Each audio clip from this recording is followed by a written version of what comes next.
अफसोसनाक खबर आपको आगाह करते चलें सरगोदा से, जहां डिवीजन का सबसे बड़ा अस्पताल DHQ में डॉक्टर्स की मुबैना गफलत की वजह से 13 साला निसार हैदर जान की बाजी हार गया। मजीद जानते हैं अबूबकर खान की इस रिपोर्ट में। अस्सलाम वालेकुम नाज़रीन, मैं इस वक्त मौजूद हूँ सरगोदा के सबसे बड़े अस्पताल DHQ अस्पताल में, जहाँ पर DHQ अस्पताल का अमला और डॉक्टर की मुबैना गफलत की वजह से 13 साला बच्चा ज़िंदगी की बाजी हार गया। और यहाँ पर उसके वालिदैन मौजूद हैं, उनसे जानने की कोशिश करेंगे क्या वाक़या पेश है और क्या कहना चाहेंगे। जी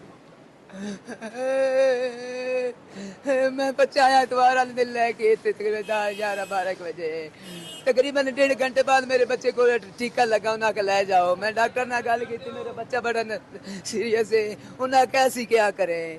दूसरे दिन असी बच्चा लेके आया, तकरीबन दूसरे दिन लेके आया तो उन्हें आख्या भाई इस तरह करो, बच्चा लेके तुम जाओ, कोई नहीं जाओ जाओ। फिर असी दोबारा आया, 1122 वाले ने कॉल की थी, पहले मोटरसाइकिल वाले आए, 1122 वाले बोतलें लगाई, गड्डी सन छोड़ गई। गड्डी छोड़ने बावजूद इन्हें सानू उत्ते भेजा 10 नंबर वार्ड में।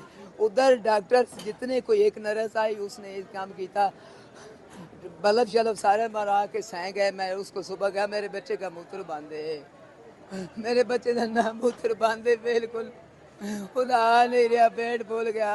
हो सके 7 नंबर वार्ड ही चला जा, नर्सा सारिया सुतियां पईया। उन्हें कहा भाई डॉक्टर आएगा तो फिर देखेंगे।